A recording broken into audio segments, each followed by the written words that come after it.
अगर आप ज़रूरत से ज़्यादा अच्छे बनोगे तो लोग आपका फ़ायदा उठाएंगे। याद रखना, अगर कोई आपके जज्बातों की कदर नहीं करता तो उसके पीछे पागल होना प्यार नहीं बल्कि बेवकूफ़ी है। इतना भरोसा रखो कि जो भी तुम्हें खोएगा एक दिन ज़रूर रोएगा। मुझे उन लोगों की ज़रूरत नहीं है जो केवल अपने स्वार्थ के लिए मेरे साथ रहते हैं। मैं खुश हूँ अपने उस परमात्मा के साथ जो बिना किसी स्वार्थ के हमेशा मेरे साथ रहता है। अगर कोई अपना हो तो वह आईने जैसा होना चाहिए, जो सिर्फ हमारी खुशी में नहीं बल्कि हमारे दुख में भी हमारे आंसू बहाए। भरोसा एक ऐसा कागज है जिसकी कोई कार्बन कॉपी नहीं होती। एक बार अगर भरोसा टूट जाए तो फिर कुछ भी नहीं बचता। इसलिए रिश्तों में विश्वास बनाए रखना जरूरी होता है, क्योंकि यही हमारी असली पूंजी होती है। यदि थोड़ा झुकने से कोई रिश्ता टूटने से बच सकता है तो झुक जाना ही श्रेष्ठ है।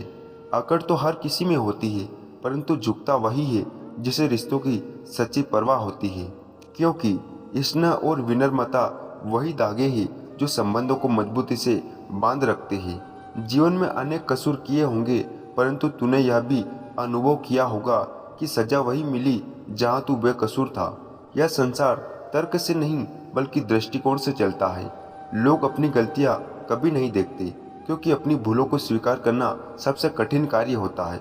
इंसान की कदर केवल जरूरत के समय होती है। बिना जरूरत के लोग मोमबत्ती तक नहीं जलाते, फिर इंसान की कदर करना तो बहुत दूर की बात है। इसलिए अर्जुन, अपने सामान को किसी की आवश्यकता पर निर्भर मत कर। अपनी आत्मा की ज्योति को सभी प्रकाशित कर, ताकि तुझे किसी और की स्वीकृति की आवश्यकता ना पड़े। अपनों से इतनी दूरी मत बना कि जब दरवाजा खुला हो फिर भी तुझे खटखटाने की नौबत ना आए। हवा में सुनी हुई बातों पर यकीन मत करो। कान के कच्चे लोग अक्सर सच्चे रिश्ते खो देते हैं। अगर मरने के बाद भी याद किया जाना है तो अपने कर्म ऐसे बनाओ कि तुम्हारी छवि अमर हो जाए। अपनों के ताने और गिरोह की बातें अक्सर दिल में चुभ जाती है। मीठे लोगों से सीखा की गई कड़वे लोग की सच्ची होते हैं। देर से सही, लेकिन समझ आ गया, हम हर किसी के लिए उतने खास नहीं जितना हम सोचते थे। जब समय खराब हो तो सुकून देने वाले भी दर्द देने लगते हैं। खुश रहने की कोई तुम्हारी मानसिक स्थिति का मजबूत होना जरूरी नहीं। सच्चा लगाव होना व्यवहार से होता है, ना कि केवल चेहरे की सुंदरता से। जिंदगी का सार यही है, दूसरों पर निर्भर ना रहो। सत्य, कर्म और धैर्य को अपना आधार बनाओ। यह दुनिया जितनी जटिल है, तुम्हारी सरलता ही तुम्हें खास बनाएगी। बैठकर किसी चीज की केवल प्रतीक्षा करने से कुछ नहीं होता। जैसे नदी की लहरों से लड़ना पड़ता है और धारा से टकराना पड़ता है, वैसे ही जीवन के हर संघर्ष का सामना करना पड़ता है। जब ऊपर वाला आपसे कुछ लेता है तो यह मत सोचो कि वह आपको दंड दे रहा। हो सकता है वह आपके हाथों को खाली कर रहा हो ताकि उनमें कुछ और बेहतर रख सके।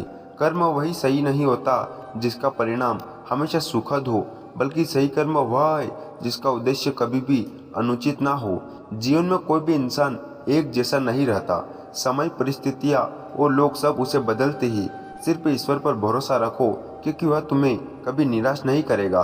दूसरों को दोष देने या दुनिया को बुरा करने से पहले यह समझो कि हर इंसान किसी न किसी सहारे की तलाश में है। जब हर कोई दुख के लिए सहारा ढूंढ रहा हो, तब तुम किसके सहारे की उम्मीद करोगे? और खुद पर ज़्यादा भरोसा करो। यही तुम्हें हर मुश्किल से पार ले जाने की पूंजी है। जीवन की सबसे बड़ी सच्चाई यह है कि जब तक मन खुश है, हर चीज़ सुंदर लगती है। एक बूंद भी बारिश सी लग जाती है, लेकिन जब मन अशांत हो तो सब कुछ व्यर्थ प्रतीत होता है। वो अहंकार है जो गलती हो चुकी है उसे दोहराना सबसे बड़ा धोखा है। खुद से भी और अपनों से भी दोस्ती का अर्थ साथ देना होता है। अगर जरूरत पर दोस्त ही ना हो तो तन्हाई किसी काम की नहीं। और जब रिश्ते इतने बिगड़ जाए कि उन्हें मनाने की जगह भी ना बची हो, तो फिर उस ईश्वर से भी क्या मांगना जो रिश्तों में मिठास ना लौटा सके। मंजिलों तक पहुंचना जरूरी है, लेकिन अगर उस रास्ते पर अपने साथ ना चले तो वह जीत अधूरी लगती है। क्योंकि सफलता की सबसे गहरी खुशी अपनों की आंखों में दिखती है, तालियां की गूंज में नहीं। हम इंसान भी अजीब है, निशाने संभालते हैं, पुराने खत सहजते हैं, टूटे हुए गिफ्ट नहीं फेंकते पर रिश्तों को खो देते हैं। जिन लोगों को हर दिन एक बार थाम लेना चाहिए था, उन्हें धीरे धीरे खुद से दूर कर देते हैं। पैसा सब कमाते हैं, लेकिन दुआएं कमाना एक अलग ही कला है। दुआ वही काम आती है जहाँ पैसा थम जाता है और इंसान का भाग्य उससे आगे बढ़ता है, जहाँ धन रुक जाता है। इसलिए दिल जीतो, लेन देन नहीं। घर की स्त्री अगर समझदार ना हो तो घर बिखर जाता है, लेकिन अगर पुरुष में सहनशीलता और विवेक ना हो तो घर का माहौल धीरे धीरे घुटन बन जाता है। रिश्ते बराबरी से चलते हैं, समझदारी एक तरफा नहीं होती। बहुत से लोग तुम्हारे सामने मुस्कुराते हैं और तुम्हारे जाते ही बुराइयां शुरू कर जाती है। यह संसार ऐसा ही है, या तुम्हारी अच्छाई की तारीफ कम और छोटी सी कमी की आलोचना ज़्यादा होती है। इसलिए हर किसी को खुश रखने की कोशिश छोड़ दो, खुद को सच्चा रखने में ही सुकून है। खुश रहना एक आदत है जिसे सीखना पड़ता है, और अगर नहीं सीखा तो उदासी धीरे धीरे जीवन का स्वभाव बन जाती है।